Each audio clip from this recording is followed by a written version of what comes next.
Selamat datang di channel Bunda Naya, tempat cerita-cerita drama penuh emosi dan inspirasi siap menemani harimu.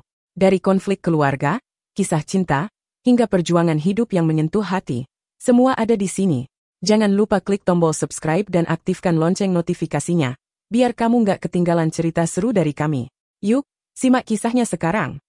Aku diusir mertua dari pelaminan, hanya karena orang tuaku tukang angon kambing. Ini suaraku yang bergetar di hari pernikahanku. Aku diusir dari pelaminan, hanya karena ibu dan ayahku tukang angon kambing. Bagaimana mungkin cinta kami hancur? Gara-gara asal-usul keluarga? Jangan lewatkan kisah nyata yang penuh air mata dan keberanian ini. Namaku Sekar. Aku lahir dari keluarga sederhana di sebuah desa kecil yang tak tercatat di peta wisata manapun. Ayahku, Pak Darto, adalah seorang penggembala kambing. Ia bangun saat fajar masih menyisakan kabut, menggiring puluhan kambing ke padang rumput yang ia rawat sendiri. Ibuku, Bu Marni, seorang penjual sayur keliling yang biasa mengayuh sepeda, bututnya menyusuri gang-gang sempit kota kecil kami. Hidup kami pas-pasan, tapi penuh cinta. Aku tumbuh di antara aroma rumput basah dan gemericik suara air dari selokan kecil yang mengalir di depan rumah kami yang berdinding papan dan beratap seng. Dari kecil, aku sudah tahu bahwa hidup kami jauh dari gemerlap. Tapi aku juga tahu, orang tuaku memberikan segalanya untuk pendidikan anak-anaknya. Aku beruntung karena berhasil diterima di sebuah universitas negeri di kota. Aku kuliah sambil bekerja part-time sebagai penjaga perpustakaan dan kadang membantu dosen mengoreksi tugas mahasiswa. Disitulah hidupku berubah, pelan-pelan, diam-diam, seperti bunga yang mekar di balik rerimbunan rumput liar. Aku bertemu Fadel di sebuah seminar nasional tentang kewirausahaan. Ia bukan peserta, melainkan salah satu pembicara muda yang sukses membangun perusahaan digital di usia 25 tahun. Waktu itu aku duduk di barisan belakang, mencatat dengan cermat semua yang dia ucapkan. Gaya bicaranya tenang, cerdas, tapi tak menggurui. Aku bahkan tak sadar kalau ia memperhatikan ketika aku mengangkat tangan dan bertanya tentang bagaimana membangun bisnis dengan modal yang hampir tak ada. Ia tersenyum dan menjawab panjang lebar. Dari situ kami mulai bertukar kontak. Awalnya hanya tentang diskusi bisnis, kemudian perlahan berubah menjadi percakapan panjang hingga malam. Fadel berbeda dari bayanganku tentang pria mapan. Ia tak pernah merendahkan pekerjaanku, bahkan saat tahu bahwa aku membantu ibuku berdagang saat liburan semester. Ia sering memintaku bercerita tentang masa kecilku, tentang kambing-kambing ayahku yang kadang mengamuk dan membuat heboh satu RT. Tentang bagaimana kami sekeluarga menyantap nasi jagung dan tempe goreng dengan sukacita di malam hari. Katanya, cerita-cerita itu membuatnya merasa hidupnya lebih nyata. Kami menjalin hubungan selama 2 tahun. 2 tahun yang tidak selalu mudah. Beberapa kali aku merasakan tatapan sinis dari orang-orang di sekitar Fadel. Mereka tahu aku bukan dari kalangan yang setara. Aku hanya mahasiswi biasa, anak kampung yang sesekali masih harus meminjam sepatu teman saat menghadiri acara formal. Tapi Fadel tetap bersamaku, menggenggam tanganku dengan tenang.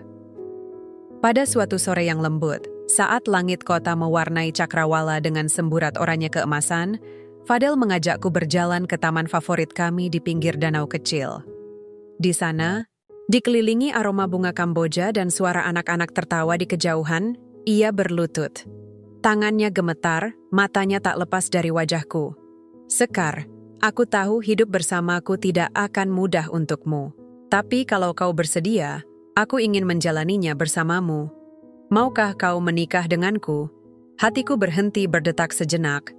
Rasanya seperti mimpi. Aku menatapnya lama, memikirkan banyak hal. Orang tuaku di desa, kehidupan sederhana yang kutinggalkan, kemungkinan hidup bersama keluarga besar yang belum tentu menerima keberadaanku. Tapi di balik semua ketakutan itu, ada cinta yang tulus. Dan aku memilih percaya. Mau, jawabku pelan, nyaris berbisik. Tapi Fadel mendengarnya.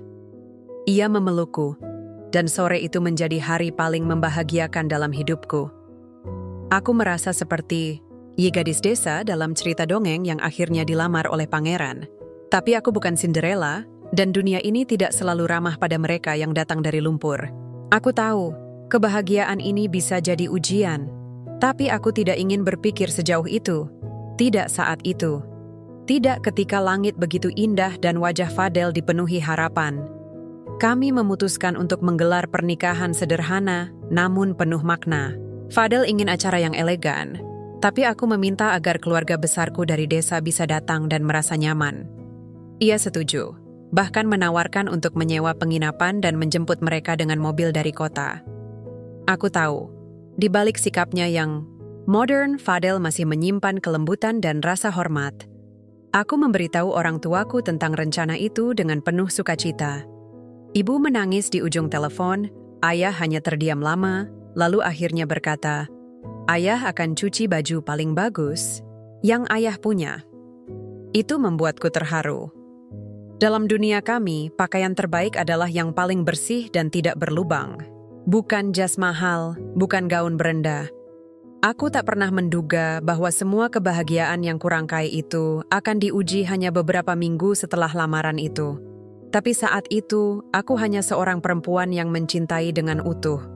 Aku menatap masa depan bersama pria yang kupilih, tanpa tahu bahwa bukan Fadel yang akan menyakitiku, melainkan orang yang seharusnya menyambutku sebagai anak sendiri. Namun semua itu belum terjadi.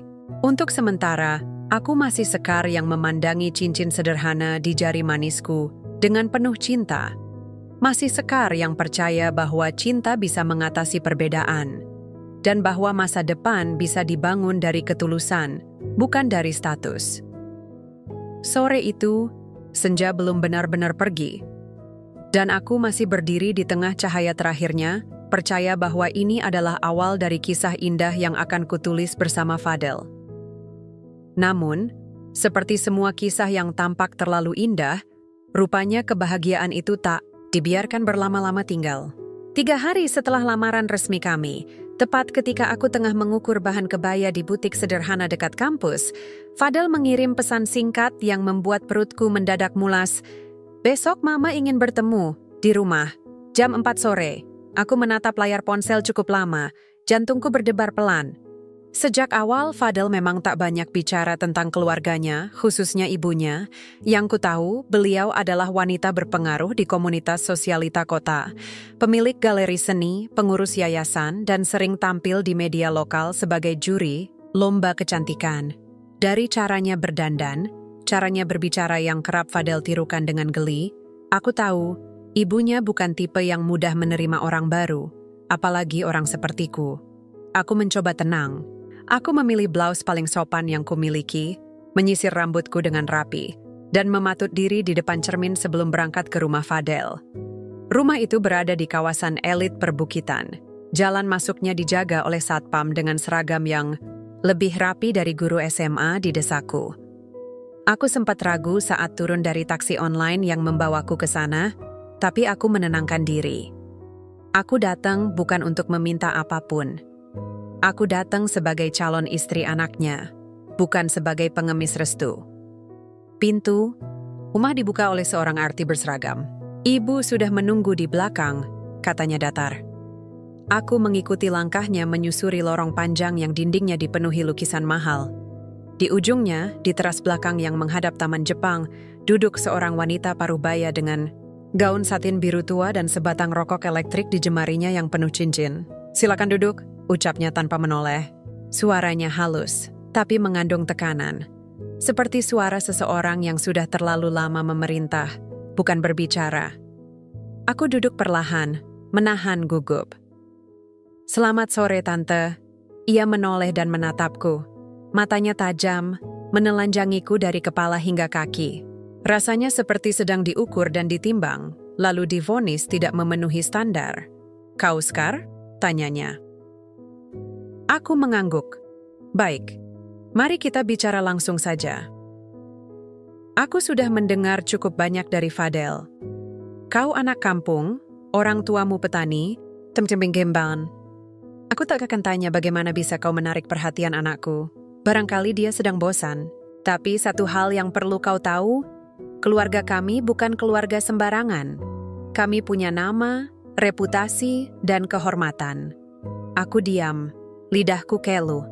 Tapi aku memaksa diri untuk tetap menatap matanya, mencoba tidak terlihat gentar. Aku tahu latar belakang bukan salah siapa-siapa, lanjutnya. Tapi jangan naif. Pernikahan bukan hanya soal cinta, tapi juga soal menyatukan dua keluarga. Dan aku tidak yakin keluargamu bisa duduk satu meja dengan tamu-tamuku. Darahku mendidih perlahan, tapi aku masih menahan diri. Aku tidak akan melarang pernikahan kalian secara langsung, Scar. Tapi aku akan memberimu waktu. Pikirkan baik-baik apakah kau siap menjadi bagian dari dunia ini. Dunia yang tidak mengenal peluh dan lumpur. Dunia yang menilai dari penampilan dan silsilah. Ia berdiri, tanda bahwa pertemuan telah selesai. Aku harap kau bijak mengambil keputusan. Aku bangkit pelan. Ingin rasanya ku balas kata-katanya dengan sesuatu yang menyengat, tapi mulutku terkunci. Aku hanya tersenyum kecil, mengangguk sopan, dan berjalan keluar dengan langkah tenang. Tapi di dalam dadaku, ada badai yang mulai tumbuh. Malamnya, Fadel meneleponku. Suaranya lembut, sedikit bersalah. Maaf kalau mama membuatmu tidak nyaman. Dia hanya jujur, jawabku singkat. Kau tahu kan, dia hanya butuh waktu. Kau jangan mundur ya, Sekar. Kita sudah sejauh ini. Aku menghela napas. Aku tidak akan mundur, Del. Tapi aku juga tidak akan menundukkan kepala. Aku tidak malu dengan siapa aku dan dari mana aku berasal. Fadel terdiam sejenak, lalu berkata, "Itulah yang aku cintai darimu. Kami tetap melanjutkan persiapan pernikahan. Tapi sejak saat itu, aku tahu ada mata yang terus mengawasi. Menilaiku bukan dari cinta, tapi dari silsilah dan kehormatan buatan.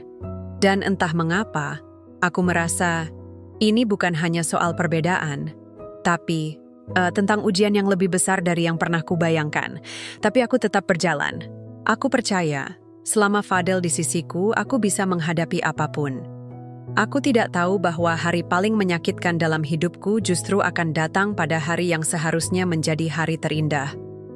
Bahwa yang tak diundang hari ini hanyalah awal dari penolakan yang lebih besar di masa depan. Namun sebelum semua luka itu terbuka, aku masih punya satu tempat untuk pulang. Satu titik yang selalu membuatku merasa utuh. Rumah kecil kami di pinggir desa, di kaki bukit, dengan dinding kayu yang mulai lapuk dan aroma tanah basah yang selalu menenangkan. 1 minggu sebelum hari pernikahan, aku pulang. Bukan karena ingin melarikan diri dari tekanan keluarga Fadel, tapi karena rindu yang tak bisa lagi kubendung. Sejak bertunangan, aku terlalu sering berada di kota, sibuk dengan persiapan, fitting baju, undangan, dan segala pernak-pernik yang katanya wajib dalam sebuah pesta pernikahan. Tapi tak satu pun dari itu mengisi hatiku sehangat suara ibu saat memanggil namaku dari dapur. Langkahku disambut dengan suara embikan kambing dari kandang belakang dan bunyi lesung ditumbuk. Aroma sambal yang baru saja diulek menyeruak dari dapur. Terbuka. Ayah duduk di bangku bambu depan rumah, mengenakan kaos pudar dan sarung lusuh, sedang menajamkan sabit.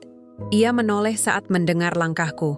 "Sekar!" serunya dengan senyum lebar, seolah-olah ia baru saja mendapat kabar gembira. Padahal, akulah kabar itu. Aku berlari kecil dan memeluknya.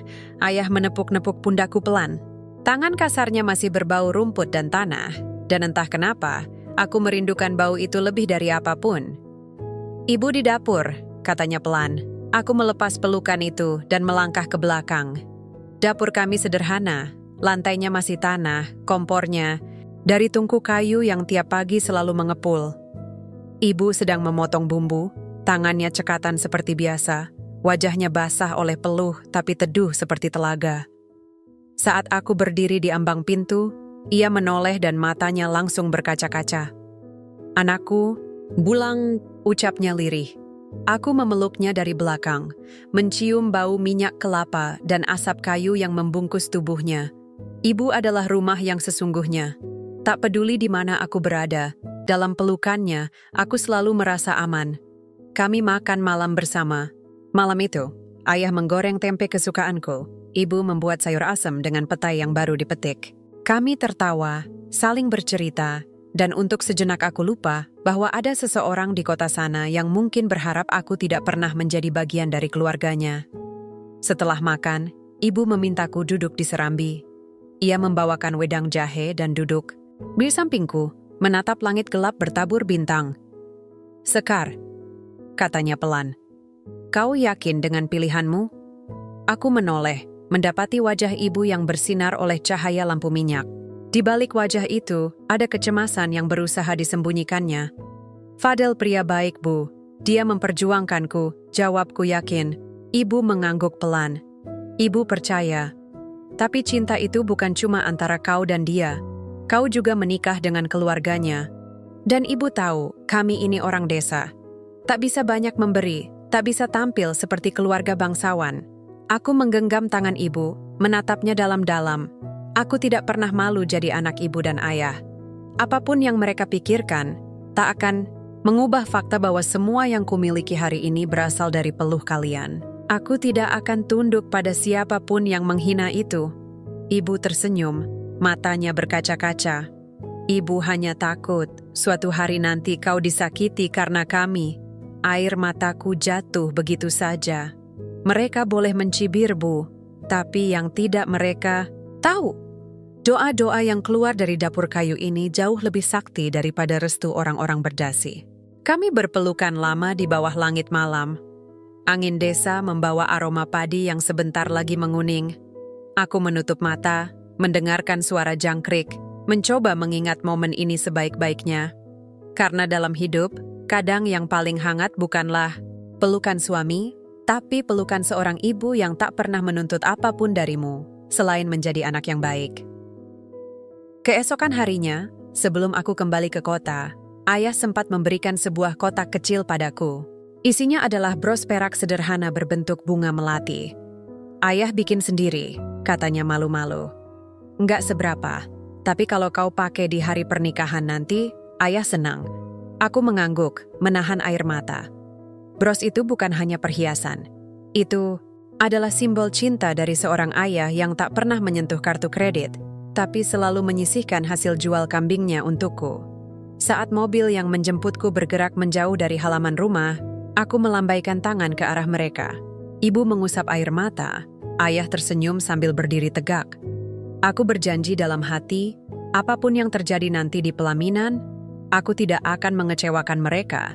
Tapi aku tidak tahu bahwa janji itu akan menjadi ujianku yang paling besar. Dan cinta yang kukira cukup kuat untuk menahan semua, ternyata tak pernah benar-benar siap menghadapi kenyataan.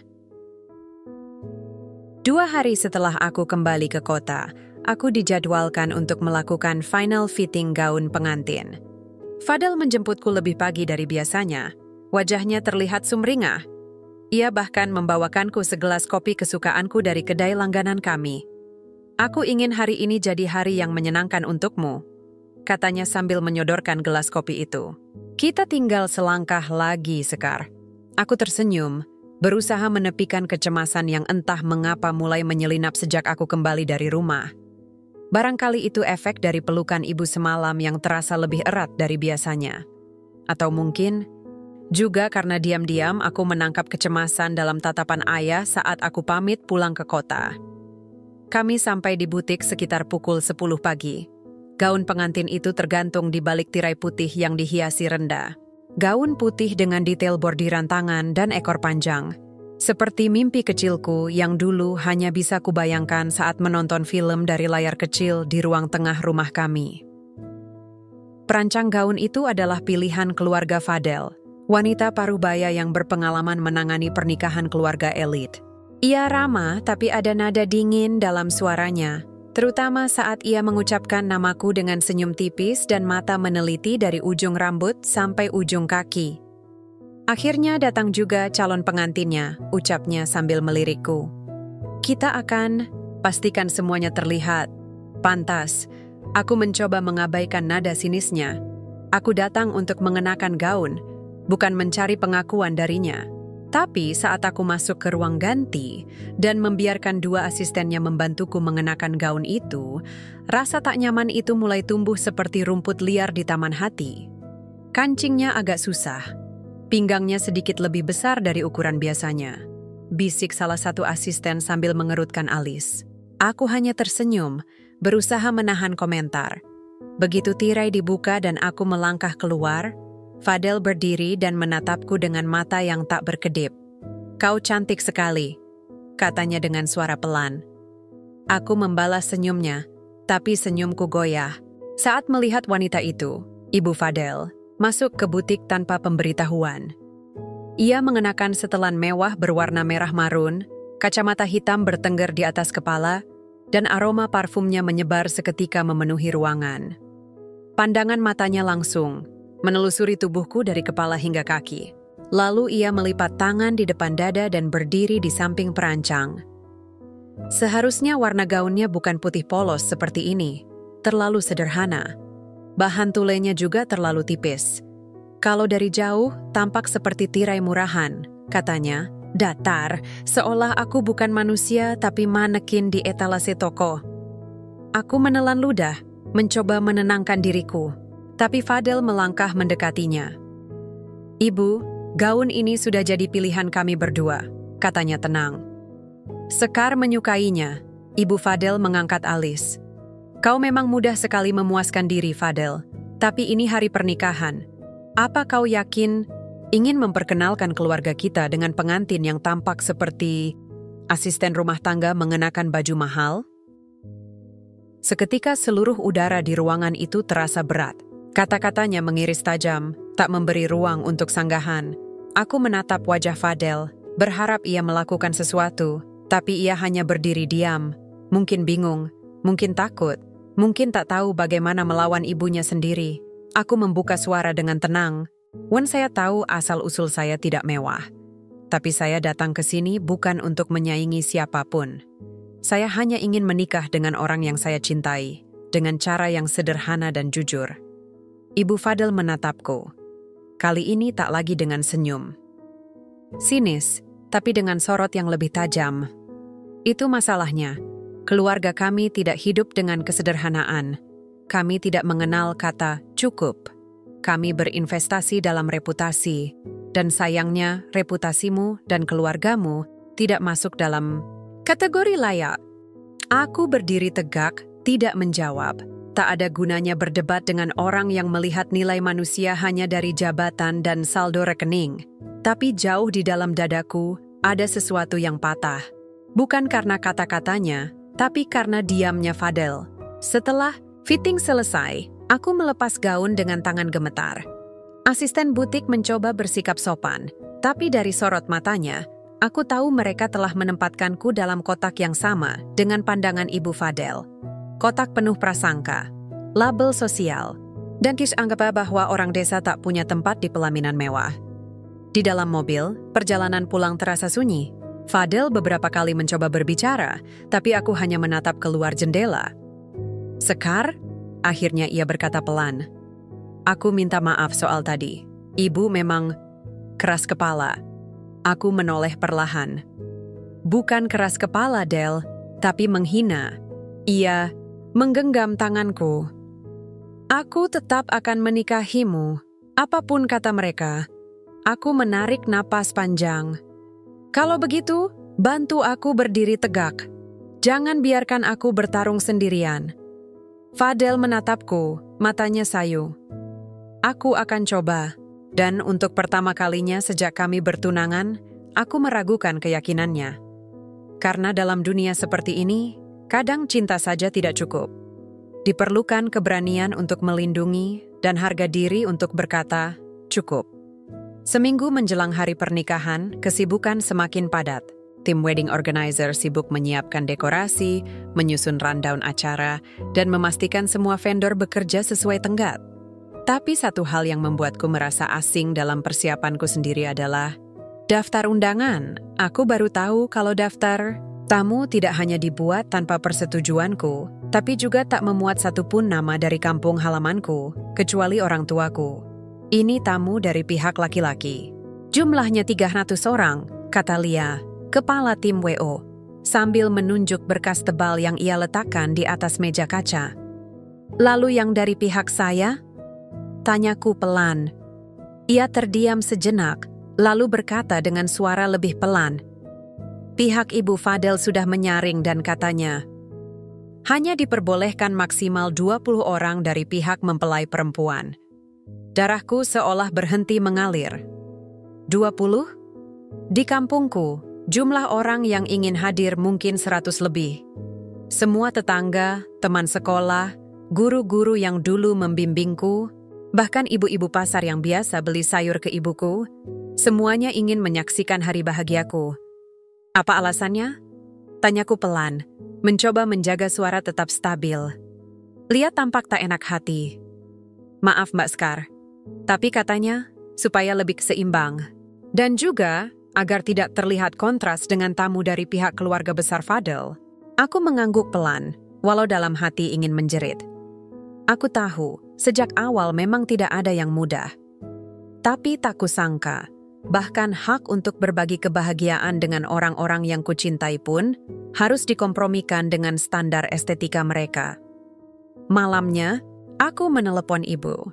Aku tidak langsung mengatakan soal pembatasan tamu, hanya bicara tentang undangan yang katanya akan dikirimkan dalam 2 hari. Yang penting bapak dan ibu datang, ya? Ucapku sambil berusaha terdengar ceria. Nanti aku titip undangan sisanya ke Pak RT biar sekampung bisa diundang juga. Ibu terdiam sejenak, lalu suaranya pelan menjawab, kami tidak perlu diundang secara resmi, Nak.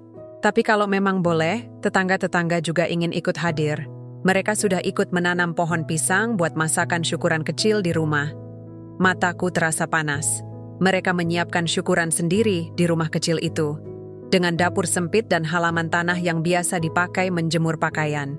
Ibu, suaraku nyaris tak keluar. Sudah Nak, jangan terlalu dipikirkan. Nikmati saja persiapannya. Kami senang kamu bahagia. Tapi bagaimana bisa aku benar-benar bahagia kalau kebahagiaan itu dibangun di atas pengorbanan yang dipaksakan pada orang-orang yang selama ini selalu mendukungku? Aku mendatangi Fadel keesokan harinya, membawa daftar nama tamu dari pihakku yang semula sudah kupersiapkan. Tidak sampai 100. Hanya 73 nama. Tapi hampir semuanya bermakna untukku. Del, bisa kita bahas soal undangan? Kataku membuka pembicaraan dengan tenang. Ia mengangguk. Tampak sedikit lelah tapi masih berusaha tersenyum.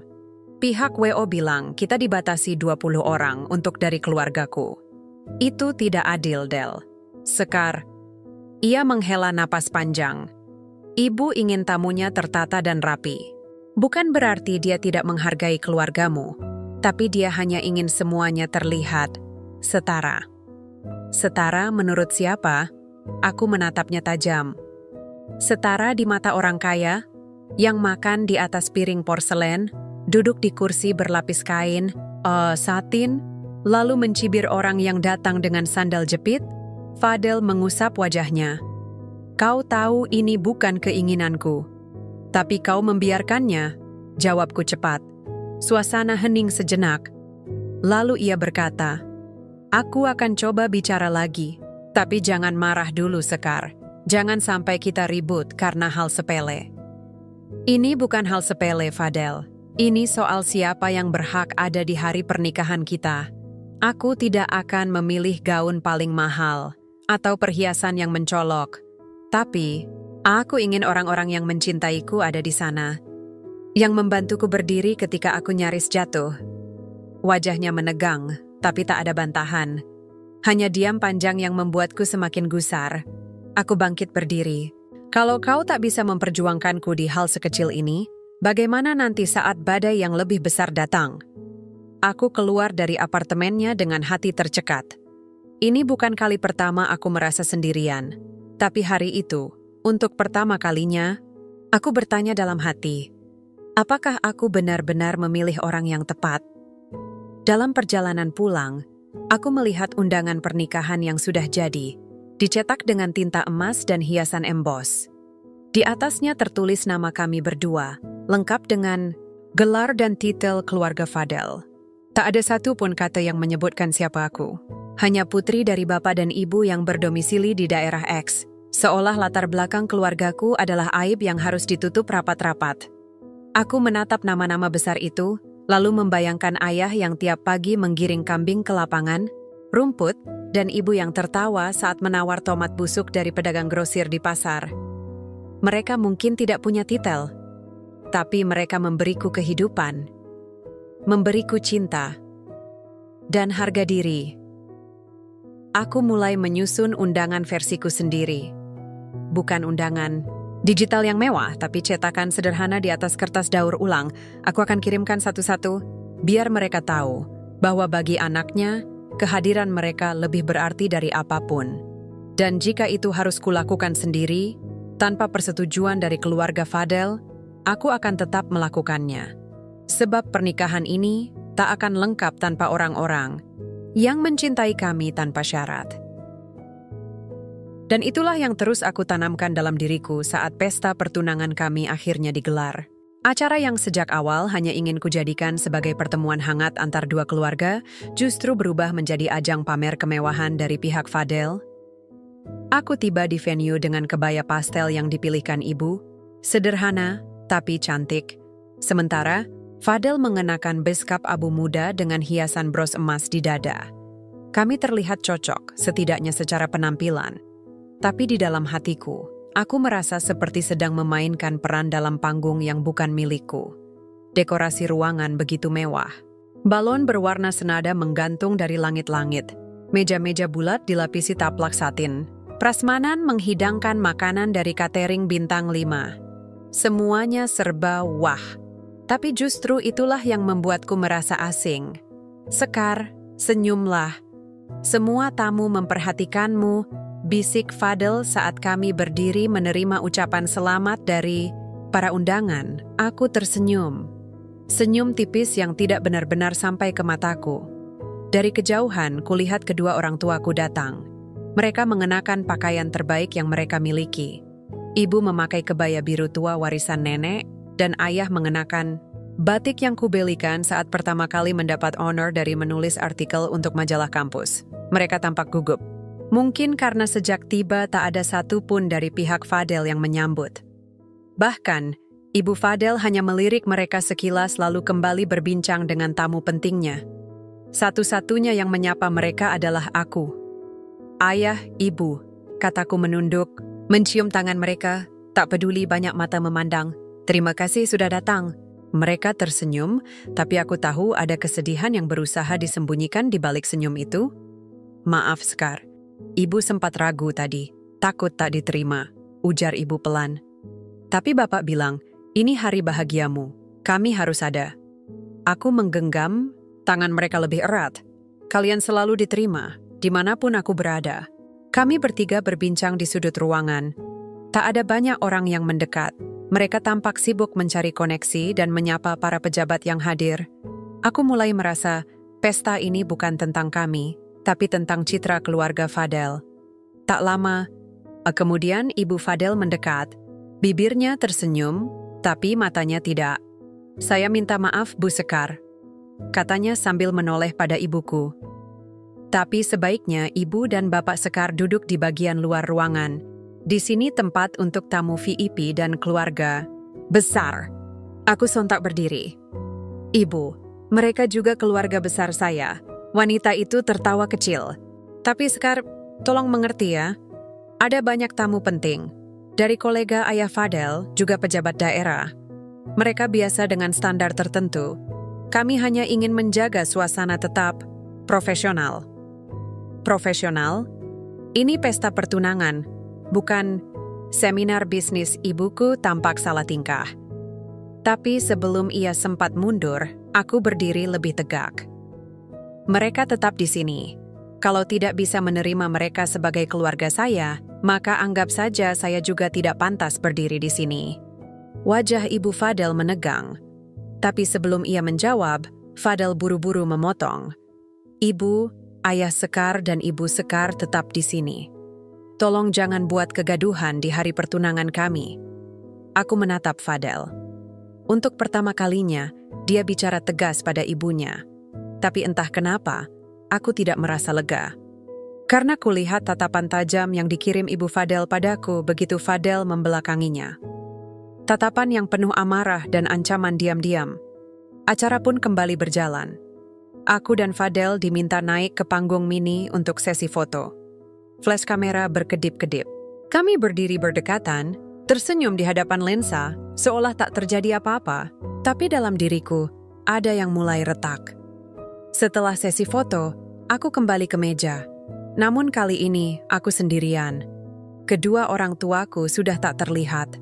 Aku bergegas keluar ruangan, dan kutemukan mereka duduk di taman kecil dekat tempat parkir. Ibu mengusap sudut matanya, ayah menatap langit. "Kenapa kalian kesini?" Tanyaku nyaris panik. "Tak enak, Nak," jawab ayah tenang. "Kami tak biasa berada di tempat semewah itu. Lebih baik di sini saja, angin malamnya enak." Aku duduk di antara mereka. Diam-diam aku merasa bersalah. Seharusnya aku bisa lebih keras, lebih tegas. Tapi semuanya terjadi terlalu cepat. "Ibu Fadel, bilang sesuatu?" tanyaku akhirnya. Ibu hanya tersenyum. "Dia tidak suka kami duduk di dalam. Tapi tidak apa-apa, Nak. Kami tidak marah. Kami hanya stadat ingin buat buah melik. Kimau aku memeluk mereka berdua. Pelan tapi penuh keteguhan. "Kalian tidak pernah membuatku malu," bisikku. "Yang membuatku malu adalah orang yang tidak bisa menghargai ketulusan kalian." Malam itu, setelah mereka pulang dengan mobil sewaan sederhana yang kupesan diam-diam, aku masuk kamar dengan pikiran yang penuh.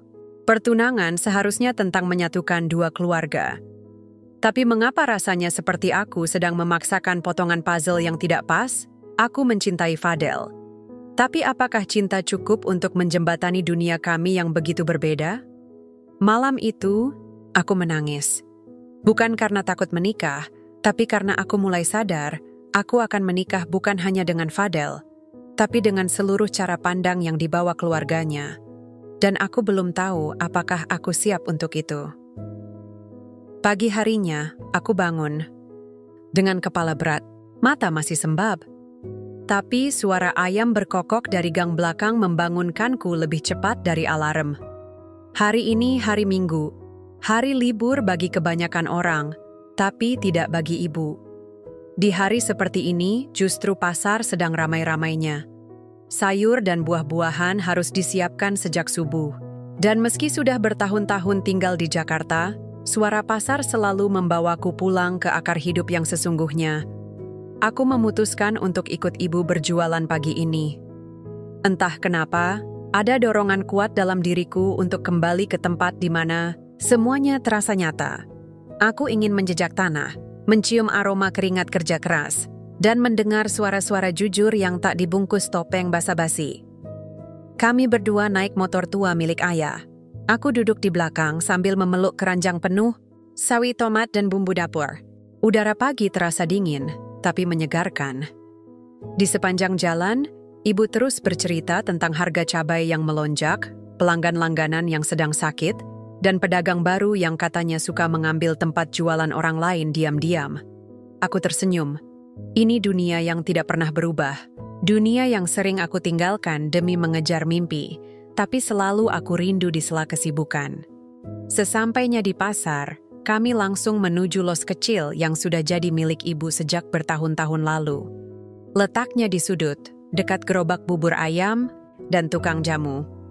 Mungkin tak banyak yang memperhatikan tempat itu, tapi di sanalah ibu menyekolahkan aku dan adikku sampai lulus. Dari los itu kami bisa makan, beli buku, bahkan menabung sedikit demi sedikit. "Ibu, biar aku yang atur sayurannya hari ini," kataku sambil mulai mengatur tomat dan cabai ke dalam keranjang display.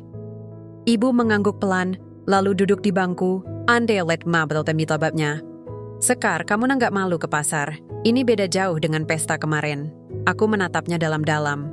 "Ibu, aku lebih malu berdiri di pesta yang penuh kepura-puraan dibanding duduk di pasar yang penuh ketulusan." Ibu hanya tersenyum kecil, seperti biasa, tanpa banyak komentar. Tapi aku tahu senyum itu menyimpan perasaan haru. Tak lama, pelanggan-pelanggan mulai berdatangan. Beberapa dari mereka mengenaliku. Ini anaknya Bu Marni ya? Loh, bukannya ini yang kemarin lamaran di hotel mewah itu? Wah, cantiknya. Calon mantu orang kaya ya, Bu?" Ibu hanya tertawa kecil, lalu berkata, "Iya, anak saya, tapi tetap anak pasar kok. Nggak bisa jauh dari cabai dan tomat." Aku ikut tertawa, meski dalam hati terasa sedikit perih. Bukan karena perkataan mereka, tapi karena kesadaran bahwa dunia tempat aku dibesarkan begitu kontras dengan dunia yang akan aku masuki. Saat sedang menata kembali bawang merah yang tumpah, seseorang menepuk pundakku. Aku menoleh dan mendapati Umi, sahabat ibu yang juga berjualan di pasar. Ia sosok wanita parubaya yang suka memberi nasihat bijak sambil menimbang bayam. "Saya bangga sama kamu, Sekar," katanya sambil menyodorkan sekantong bayam. "Mau kamu besok jadi istri pejabat atau jadi penulis terkenal, jangan lupa dari mana kamu berasal." Aku mengangguk menahan haru. "Terima kasih, Umi. Aku cuma ingin ibu dan ayah bahagia." Umi tersenyum. "Kamu sudah buat mereka bahagia, Nak. Tinggal kamu sendiri yang jangan sampai kehilangan dirimu." Hari itu berlalu cepat. Aku membantu ibu sampai hampir tengah hari. Sebelum pulang, kami mampir ke warung kecil untuk makan lontong sayur dan segelas teh manis hangat. Sederhana, tapi terasa seperti jamuan surga. Dalam perjalanan pulang, ibu sempat bertanya pelan, "Kamu masih yakin dengan pernikahanmu, Sekar?"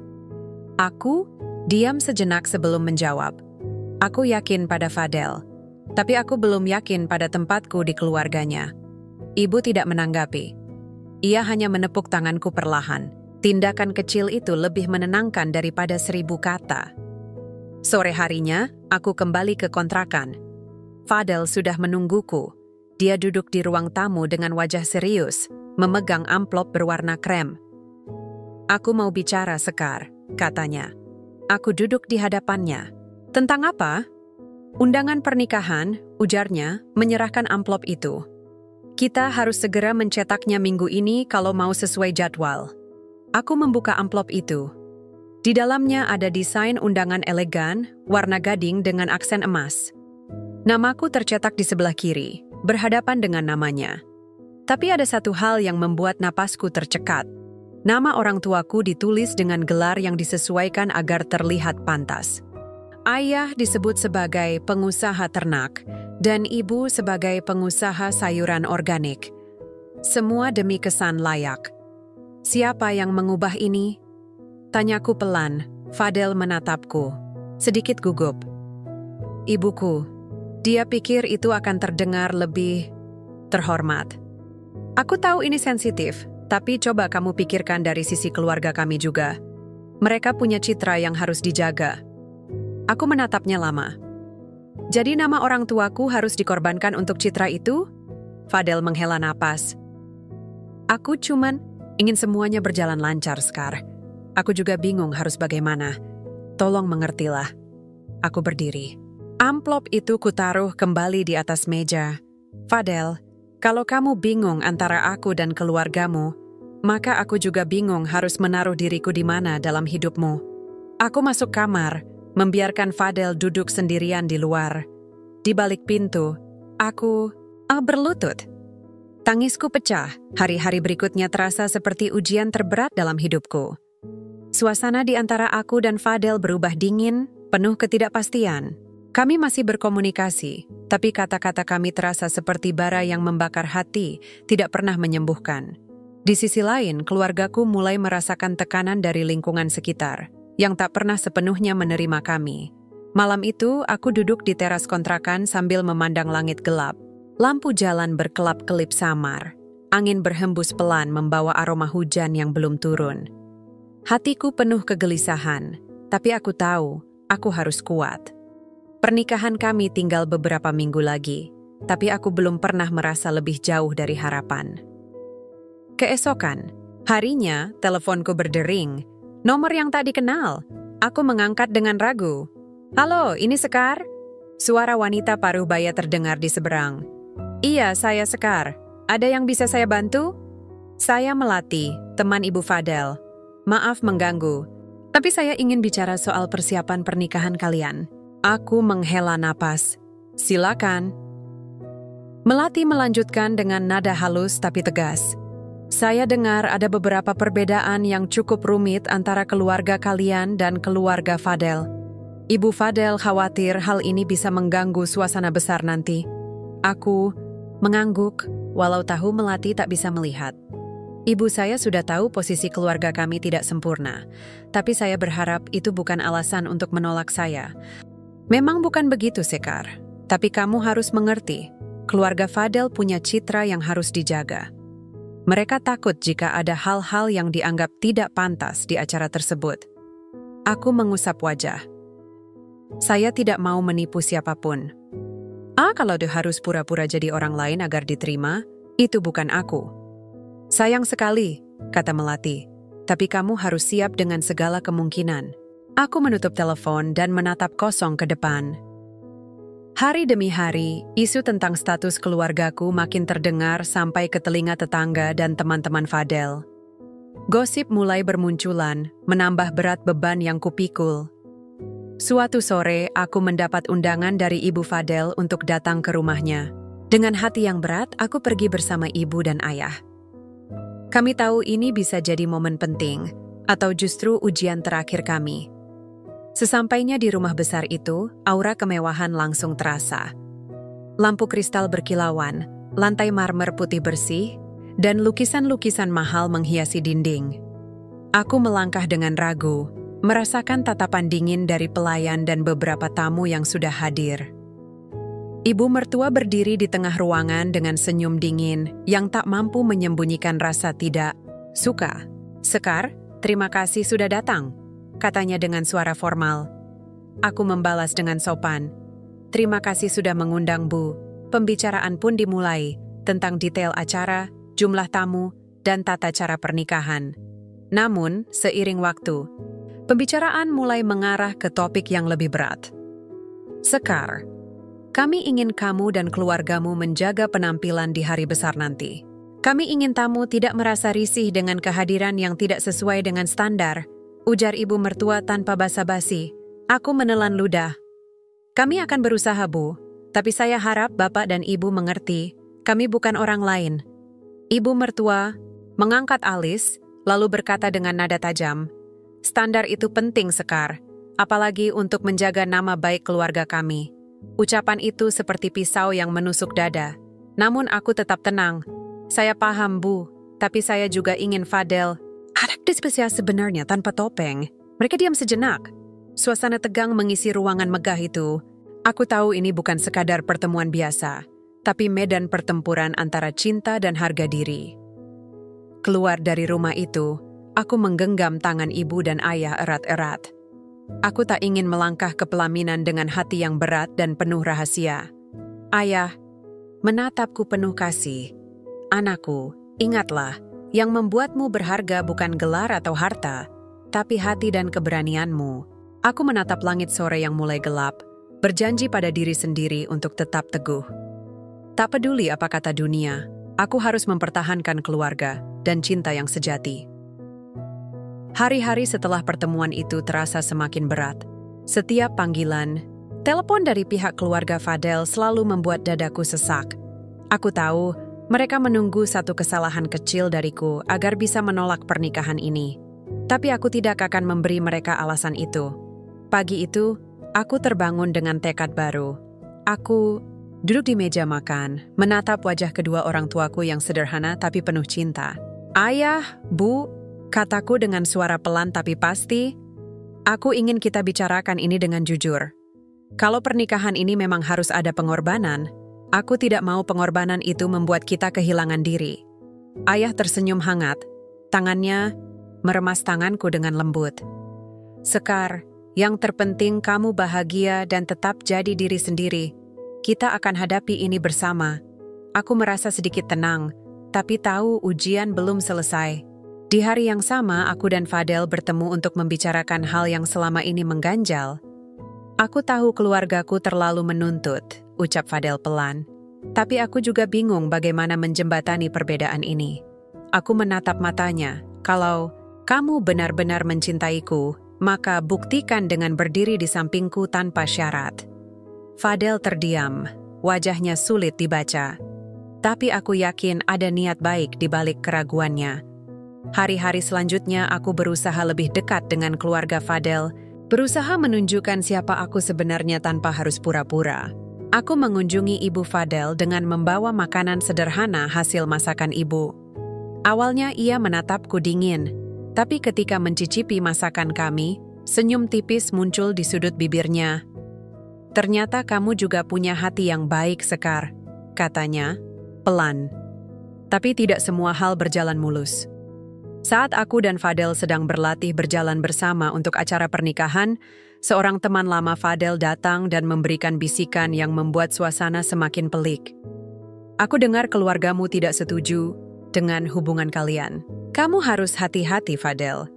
Jangan sampai malu di depan orang-orang penting."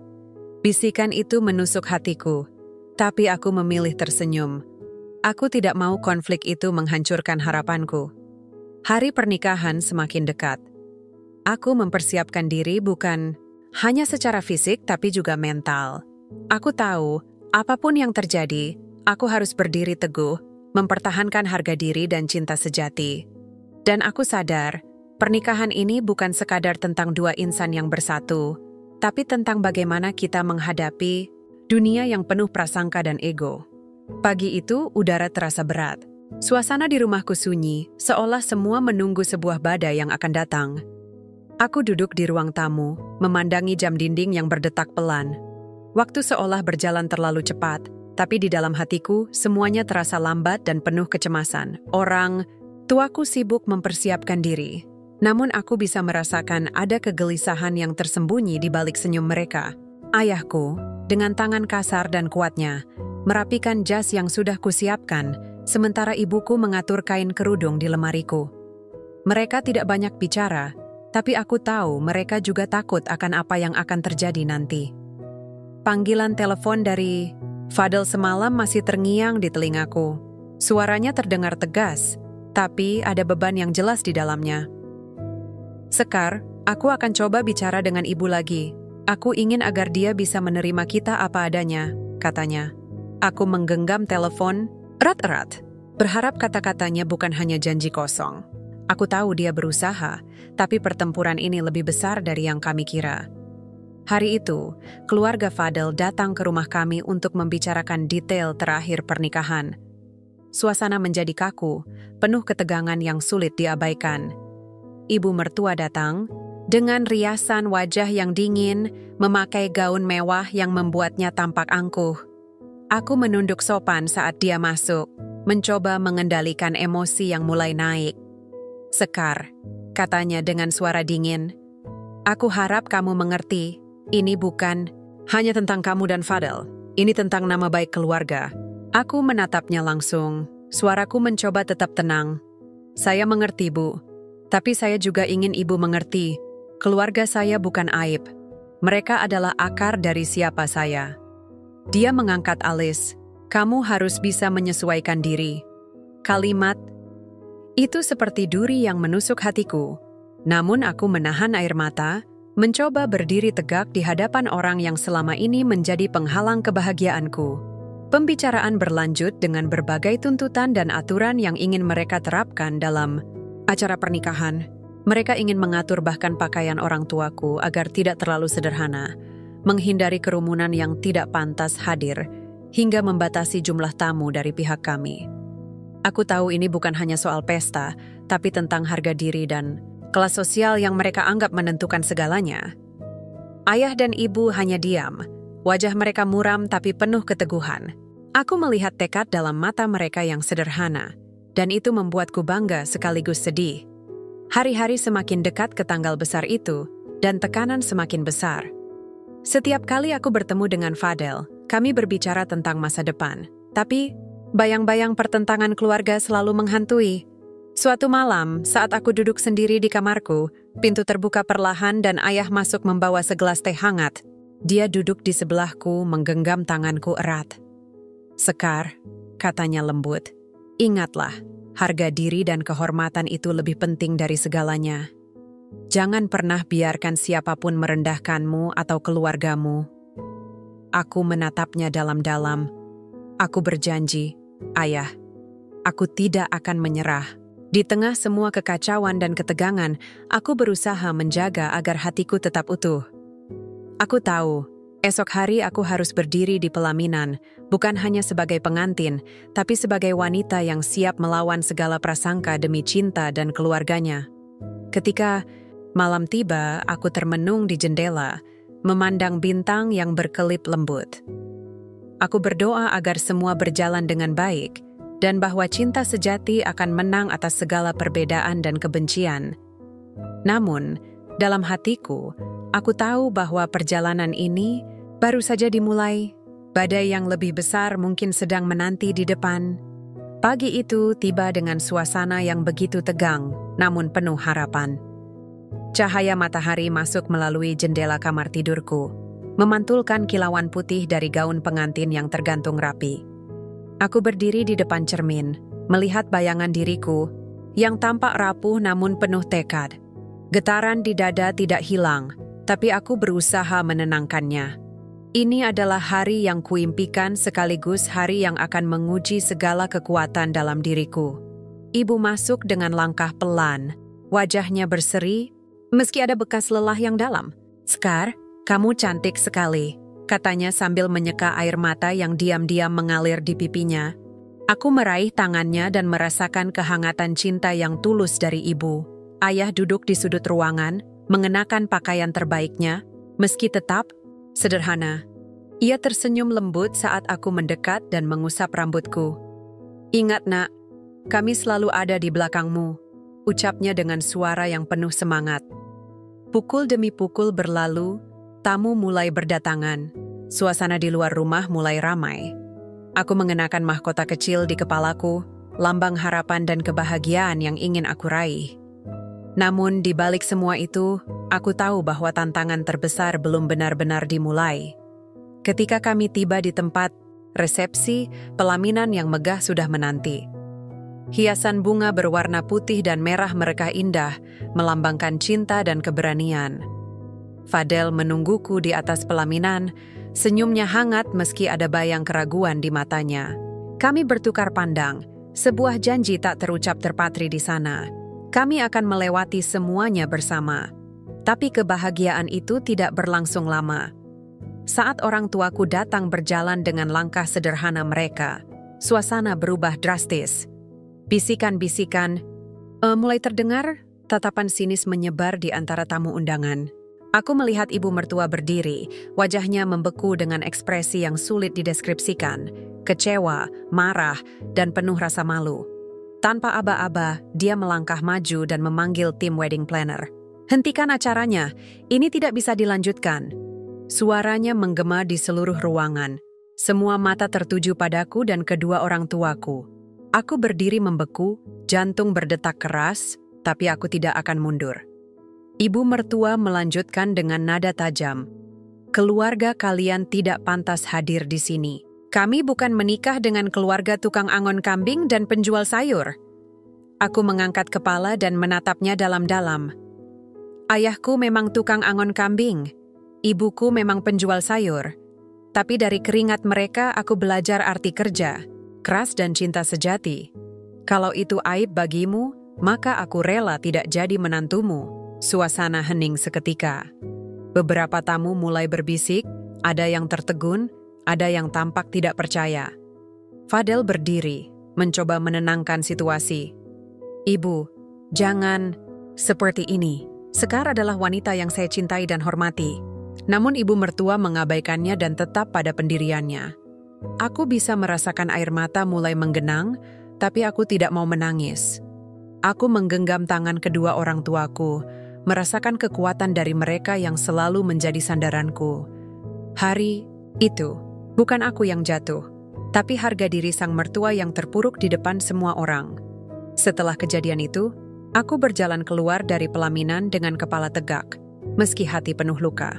Orang tuaku mengikutiku dengan penuh kasih, tanpa kata, tapi dengan doa yang tulus. Di luar gedung, udara sore menyambutku. Aku menarik napas dalam-dalam, menenangkan jiwa yang terombang-ambing. Fadel berdiri di sampingku, tatapannya penuh penyesalan dan dukungan. "Aku minta maaf, Sekar. Aku tidak sanggup membiarkan ini terjadi," katanya lirih. Aku menatapnya.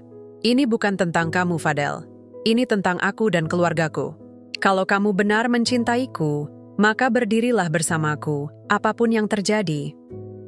Fadel mengangguk, dan kami berdiri bersama, siap menghadapi apapun yang menanti.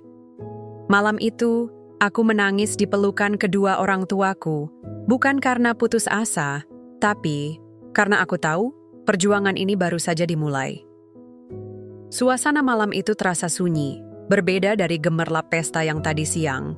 Hanya ada kami bertiga di ruang tamu rumah yang sederhana, dengan lampu temaram yang menebarkan kehangatan lembut.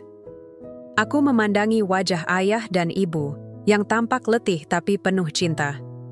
Aku ingin memberi mereka kekuatan, seperti yang selalu mereka berikan padaku selama ini. Ibu mengusap punggungku perlahan. Sekar, kamu sudah melakukan yang terbaik. Jangan pernah malu akan siapa kita. Dunia ini belum tentu tahu apa arti perjuangan kami, katanya dengan suara lembut tapi penuh tegas. Ayah mengangguk setuju. Betul.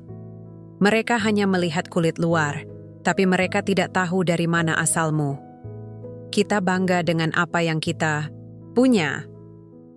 Aku tersenyum lemah, merasa lega karena tidak sendiri. Namun di dalam hatiku ada satu pertanyaan besar yang terus menggelayuti pikiran. Bagaimana dengan Fadel?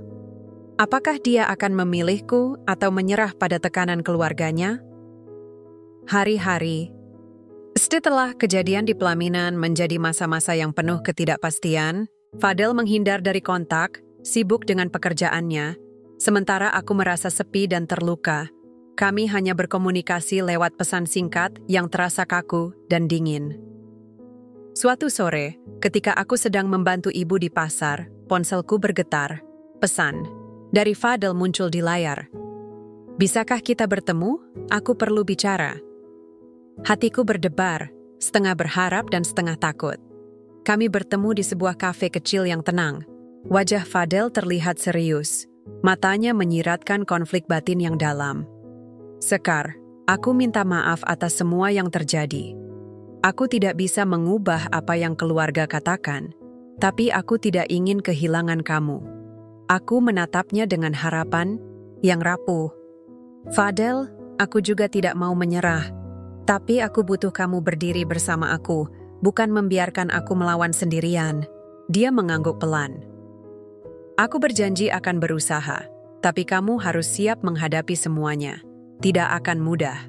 Hari-hari berikutnya kami mencoba membangun kembali komunikasi dan memperkuat hubungan. Namun, bayang-bayang mertua terus menghantui. Keluarga Fadel tetap menolak menerima aku dan orang tuaku, bahkan mulai menyebarkan gosip yang menyakitkan tentang kami. Desas-desus itu sampai ke telingaku, membuat hatiku semakin berat. Namun aku belajar untuk tidak membiarkan kata-kata itu meruntuhkan semangatku. Aku berpegang pada prinsip yang diajarkan orang tuaku. Kerja keras dan kejujuran akan membuktikan segalanya. Aku mulai aktif membantu ibu di pasar dan ayah di ladang kambing setiap hari. Tidak malu dan bahkan bangga menunjukkan siapa aku sebenarnya. Aku ingin membuktikan bahwa latar belakangku bukanlah halangan untuk meraih kebahagiaan dan kesuksesan. Fadel juga mulai menunjukkan perubahan. Dia lebih terbuka, mengajak aku bertemu teman-temannya, dan perlahan menguatkan posisiku di keluarganya. Meski perjalanan itu penuh tantangan, kami terus berjuang bersama. Namun bukan berarti segalanya berjalan mulus. Ketika aku melihat ibu mertua diam-diam mengawasi setiap gerakanku, menyebarkan bisikan negatif di balik punggung, aku tahu pertempuran sebenarnya baru akan dimulai. Suatu hari, saat aku sedang mengantar Fadel ke kantor, aku mendengar pembicaraan antara ibu mertua dan seorang kerabat. Suaranya dingin dan penuh kebencian. Kalau kita biarkan Sekar terus seperti ini, keluarga kita akan ternoda. Aku harus cari cara agar dia pergi dari hidup Fadel. Hatiku mencelos, tapi aku tahu ini bukan saatnya menyerah. Aku harus lebih kuat, lebih cerdas. Demi cinta dan keluargaku, aku harus berani melawan tanpa kehilangan harga diri. Malam itu aku duduk termenung, merencanakan langkah berikutnya. Aku sadar bahwa aku bukan hanya melawan orang lain, tapi juga melawan ketakutan dan keraguan dalam diriku sendiri. Kebahagiaan yang kuimpikan tidak datang begitu diam.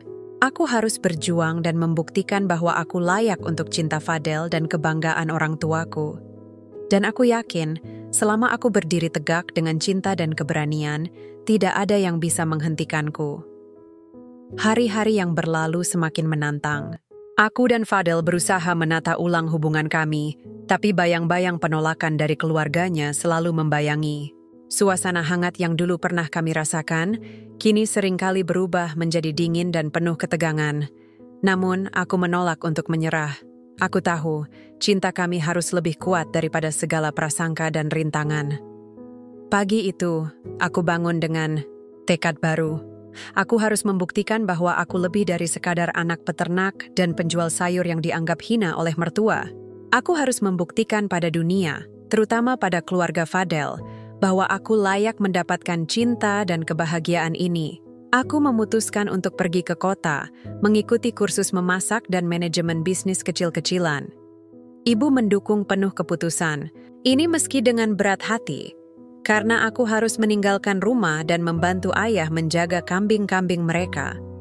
Tapi aku yakin, ini adalah jalan terbaik untuk menunjukkan bahwa aku punya masa depan yang cerah. Hari-hari di kota penuh perjuangan. Aku harus bangun pagi dan bekerja keras, belajar sambil mencari pekerjaan paruh waktu untuk membiayai kursus. Kadang aku merasa lelah, tapi setiap kali aku teringat akan wajah orang tuaku dan Fadel, aku kembali bangkit. Sementara itu, hubungan dengan Fadel mulai membaik. Dia sering mengunjungiku, memberi dukungan dan semangat. Namun, tantangan dari keluarganya belum sepenuhnya reda. Ibu mertua masih berusaha menggagalkan hubungan kami dengan cara halus, menyebarkan berita buruk tentang aku ke teman-temannya dan rekan bisnis Fadel. Suatu hari, aku menerima telepon dari seorang wanita yang mengaku teman lama ibu mertua. Dengan nada dia yang penuh ancaman, dia menyuruhku untuk segera menjauh dari Fadel jika tidak ingin kehidupanku hancur.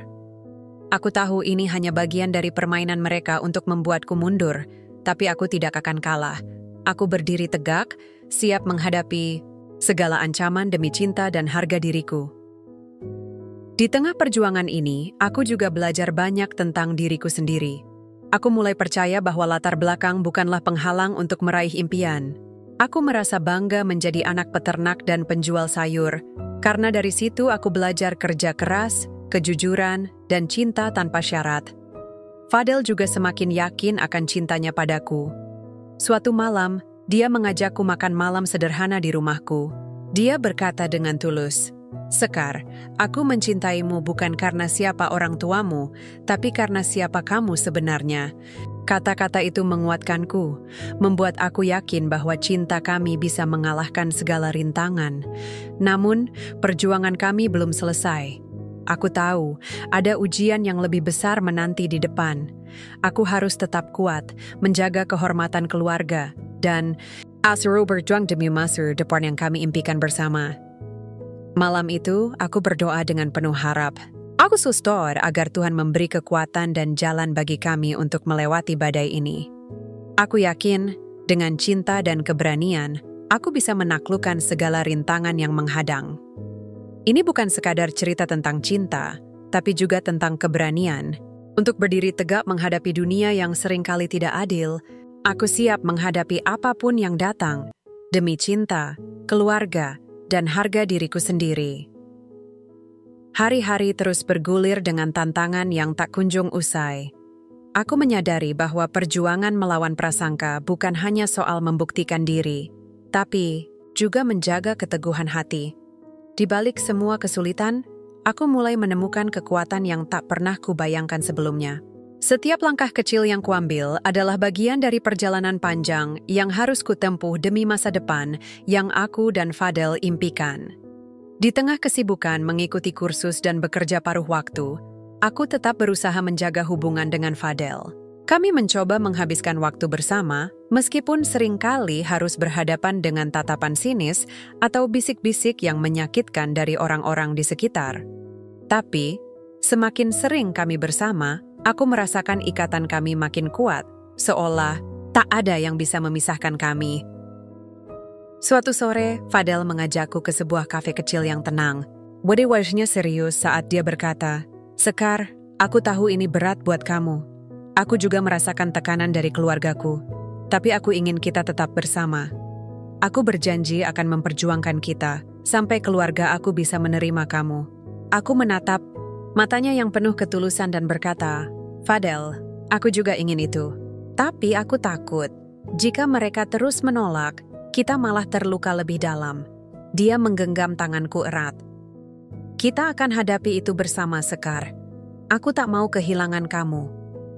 Janji itu memberiku kekuatan baru. Aku merasa tidak sendiri, bahwa Fadel benar-benar berkomitmen untuk melawan segala rintangan demi kami. Namun, kenyataan di luar sana tidak semudah itu. Beberapa minggu kemudian, aku mendapat kabar dari ibu bahwa ibu mertua semakin intens menyebarkan gosip negatif. Bahkan, dia mengatur beberapa acara bisnis Fadel untuk menghindari kehadiranku. Aku tahu ini bukan hanya tentang aku, tapi juga tentang bagaimana keluargaku dianggap rendah oleh mereka. Sakit hati? Tentu. Tapi aku memilih untuk tidak menyerah. Aku fokus pada pelajaran dan pekerjaan. Berusaha membuktikan bahwa aku bisa sukses tanpa harus bergantung pada keluarga mertua. Di satu kesempatan, aku diundang untuk ikut sebuah kompetisi memasak tingkat kota. Ini kesempatan emas untuk menunjukkan kemampuanku. Dengan penuh semangat, aku mempersiapkan diri, belajar lebih giat dari sebelumnya. Aku tahu, ini bukan hanya soal menang atau kalah, tapi tentang membuktikan siapa aku. Hari kompetisi tiba. Aku berdiri di depan para juri dan penonton dengan jantung berdebar. Aku menyajikan masakan terbaik yang aku bisa buat, memadukan resep sederhana dari ibu dengan sentuhan inovasi yang aku pelajari. Ketika pengumuman pemenang tiba, namaku disebut sebagai juara pertama. Sorak-sorai dan tepuk tangan memenuhi ruangan. Aku merasa bangga, bukan hanya karena menang, tapi karena aku berhasil menunjukkan kemampuanku tanpa bantuan siapapun. Berita kemenangan itu sampai ke telinga Fadel dan keluarganya. Reaksi mereka beragam. Fadel terlihat bangga dan bahagia, tapi aku tahu ibu mertua merasa terancam. Dia mulai mencari cara lain untuk menjatuhkanku. Namun aku tak peduli. Aku tahu, aku telah membuktikan sesuatu yang penting. Aku bukan sekadar anak peternak dan penjual sayur. Aku adalah wanita yang punya mimpi dan tekad. Malamnya, Fadel mengajakku jalan-jalan di taman. Dia menggenggam tanganku dan berkata, Sekar, aku ingin kita segera menikah. Aku sudah bicara dengan keluargaku, dan mereka mulai terbuka. Tapi aku juga ingin kamu tahu, aku siap menghadapinya bersama kamu. Hatiku berdebar. Setelah semua perjuangan dan rintangan, aku akhirnya melihat secercah harapan untuk masa depan bersama Fadel. Namun, aku juga sadar bahwa jalan ke pelaminan masih penuh liku. Aku harus tetap kuat, tetap berdiri tegak, dan terus berjuang demi cinta dan harga diri keluargaku. Masa-masa menjelang pernikahan kami dipenuhi oleh campuran perasaan yang sulit diungkapkan.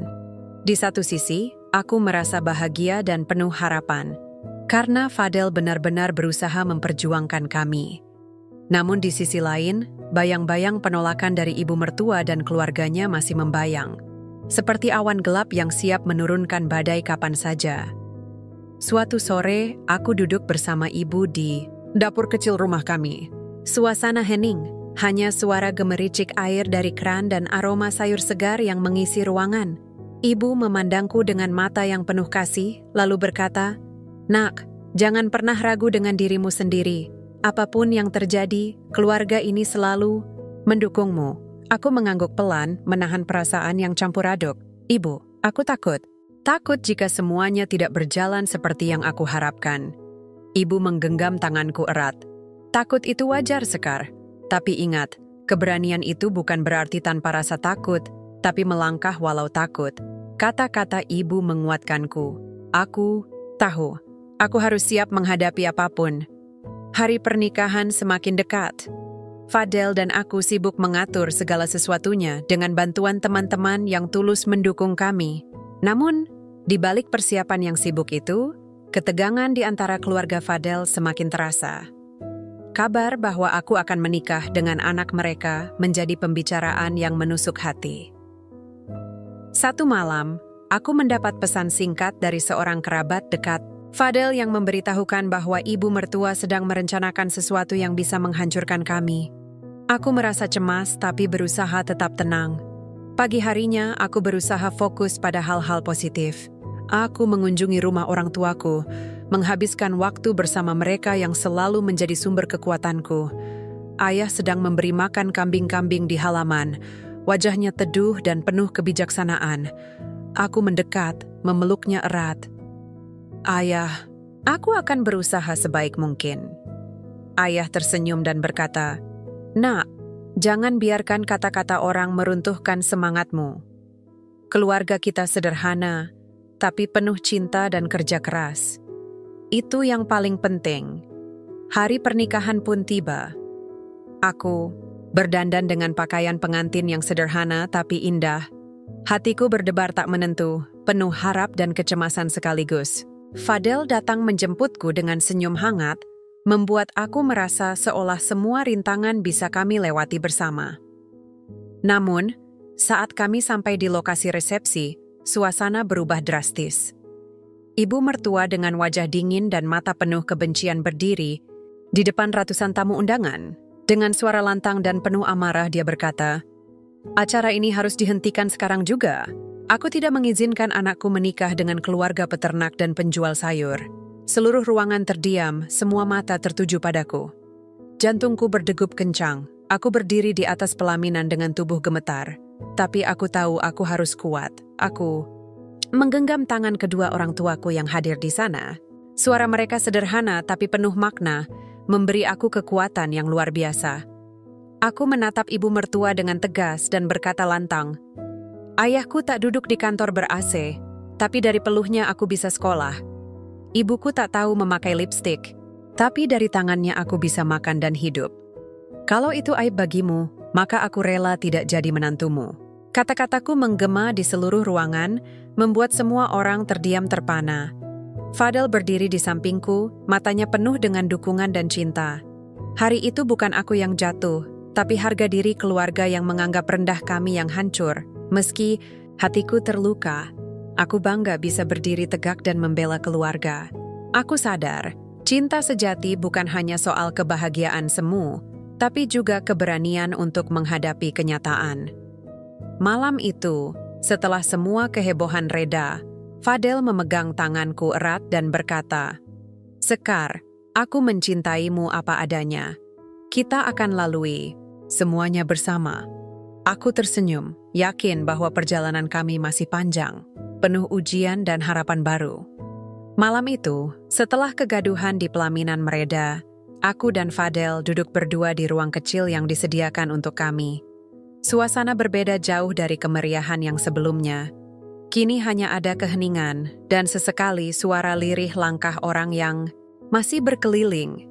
Tanganku menggenggam erat tangan Fadel, sebagai penguat bahwa kami masih bersama. "Kita harus kuat, Sekar," bisiknya pelan.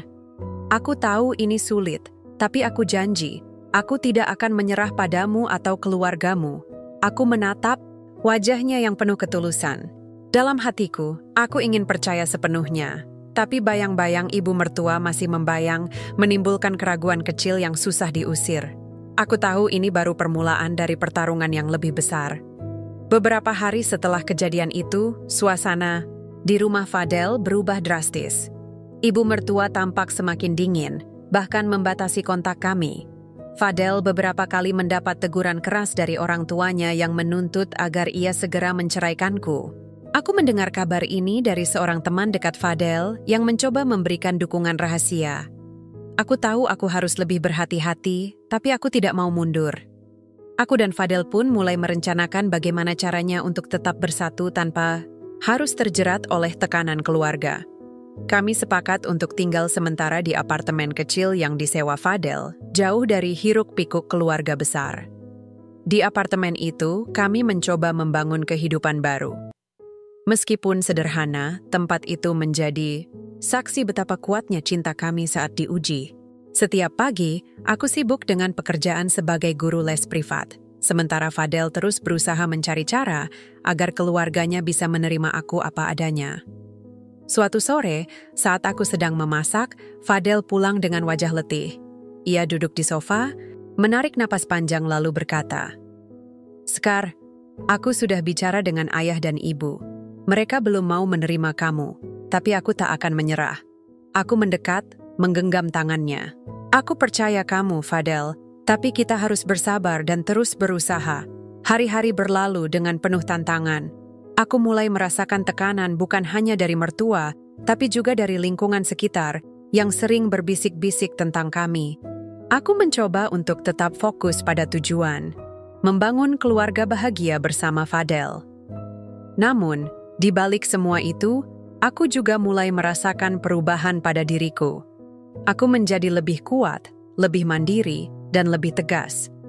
Aku tidak lagi takut menghadapi kenyataan, bahkan ketika harus berhadapan langsung dengan hinaan dan pandangan sinis. Suatu hari, aku mendapat telepon dari ibu mertua. Suaranya dingin dan tegas. "Sekar, aku ingin berbicara denganmu. Temui aku di rumah ibu besok sore." Jantungku berdebar kencang.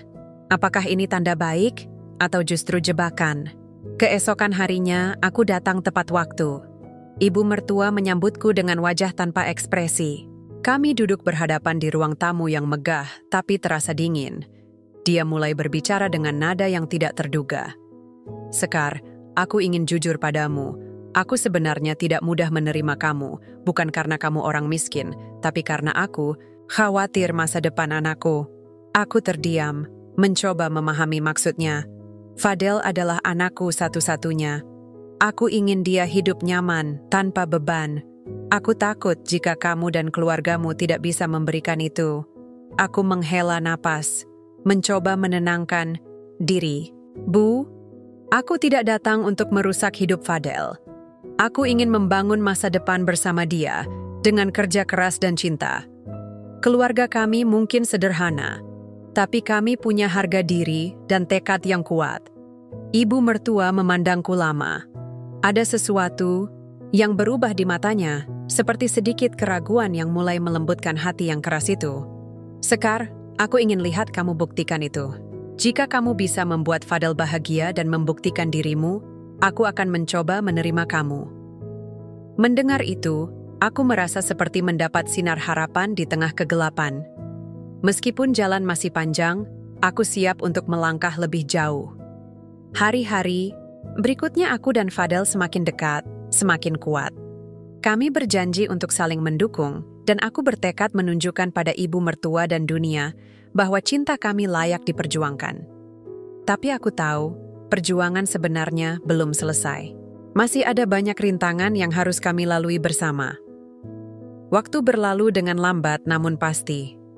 Aku dan Fadel berusaha menata hidup baru kami di apartemen mungil itu, penuh dengan tekad dan cinta yang tak pernah pudar. Aku terus berusaha membuktikan pada ibu mertua bahwa aku bukan hanya gadis dari keluarga sederhana, tapi juga istri yang pantas untuk anaknya. Setiap hari aku bangun pagi, memasak makanan sehat untuk kami, menjaga kebersihan rumah, dan mendukung Fadel dalam pekerjaannya. Namun, di balik segala usaha itu, aku tahu bukan hanya ibu mertua yang menjadi rintangan. Lingkungan sosial kami masih penuh dengan bisik-bisik dan tatapan meremehkan. Kadang aku merasa lelah, tapi setiap kali itu datang, aku mengingat kata-kata ayah, bahwa kerja keras dan ketulusan akan membawa kebahagiaan. Suatu sore, Fadel mendapat kabar dari kantor bahwa ia akan dipromosikan menjadi manajer proyek. Aku sangat bahagia, tapi yang membuatku lebih bahagia adalah ketika aku melihat senyum bangga di wajah ibu mertua. Senyum itu muncul ketika ia tahu anaknya telah berhasil mencapai sesuatu yang besar bersama istrinya. Namun, kebahagiaan itu tidak berlangsung lama. Suatu hari, ketika aku sedang mengantar Fadel pulang ke rumah orang tuanya, aku mendengar ibu mertua berbicara dengan suara keras di ruang tamu. "Fadel, kau harus memikirkan masa depan. Sekar mungkin sudah menunjukkan kesungguhan, tapi aku masih ragu dia bisa menjaga nama keluarga kita." Aku tidak bisa mendengar seluruh pembicaraan, tapi nada suaranya membuat hatiku terkoyak. Setelah Fadel masuk ke ruang tamu, aku bertanya perlahan, "Apa yang sedang terjadi?" Fadel menarik napas panjang, lalu berkata, "Ibuku masih sulit menerima kita sepenuhnya, Sekar. Dia takut aku akan terluka, Tapi aku yakin kita bisa melewati ini bersama. Aku tersenyum lemah, mencoba memberi semangat. Kita sudah sampai sejauh ini, Fadel. Aku tidak akan menyerah. Namun, aku sadar bahwa perjuangan ini bukan hanya soal membuktikan diri, tapi juga soal menerima kenyataan bahwa cinta dan keluarga terkadang penuh dengan luka dan pengorbanan. Beberapa bulan kemudian, saat aku dan Fadel mengunjungi rumah orang tua kami, aku melihat perubahan pada ibu mertua. Dia lebih sering mengajak bicara, bahkan mulai membuka diri untuk mengenalku lebih baik. Meskipun tidak sepenuhnya mudah, aku merasa harapan itu mulai tumbuh. Tapi di balik itu, aku tahu aku harus tetap waspada. Kadang, kebencian dan prasangka bisa muncul tanpa diduga. Hingga pada suatu malam yang dingin, ketika aku sedang tidur, Fadel bangun dengan wajah panik. "Sekar, ada sesuatu yang harus kau tahu." Aku duduk di tempat tidur, menatapnya dengan cemas. "Apa itu?" Fadel menarik napas. "Ibuku, dia sakit parah. Dokter bilang butuh perawatan intensif." Berita itu membuat hatiku hancur. Meskipun ibu mertua pernah menyakitiku dengan kata-katanya, aku tahu dia juga bagian dari hidup Fadel dan aku. Keesokan harinya, aku dan Fadel bergegas ke rumahnya. Aku melihat ibu mertua terbaring lemah, wajahnya pucat dan penuh kepedihan. Aku menggenggam tangannya, berharap aku bisa menghapus segala rasa sakit yang ada. Di momen itu, aku merasa semua kebencian dan dendam harus dilepaskan. Karena hidup terlalu singkat untuk terus dibebani oleh amarah, aku berbisik, "Bu, aku di sini. Aku akan menjaga Fadel dan keluarga ini dengan sepenuh hati." Ibu mertua membuka matanya perlahan, menatapku dengan tatapan yang tak kuerti sepenuhnya. Namun ada sesuatu yang berbeda, seperti permintaan maaf tanpa kata-kata. Hari-hari berikutnya aku merawat ibu mertua dengan penuh kesabaran, menempatkan hatiku di tempat yang benar. Fadel juga ikut membantu, memperlihatkan sisi terbaik dari keluarga kami. Lambat laun, hubungan kami mulai membaik. Mertua dan menantu yang dulu penuh pertentangan kini mulai menemukan titik temu dalam rasa saling menghargai. Namun, bukan berarti semuanya berjalan mulus tanpa luka. Aku belajar bahwa dalam keluarga, cinta juga berarti berani memaafkan dan menerima ketidaksempurnaan. Pada akhirnya, aku menyadari bahwa kebahagiaan bukan soal status atau materi, tapi tentang bagaimana kita bisa berdiri bersama saat dunia mencoba menjatuhkan. Di hari yang tenang, aku duduk di teras rumah sambil menatap matahari terbenam. Fadel duduk di sampingku, menggenggam tangan erat. Aku merasa damai, meski perjalanan kami belum usai. Karena hidup selalu penuh liku, tapi dengan cinta dan keberanian, aku yakin kami bisa melewatinya bersama.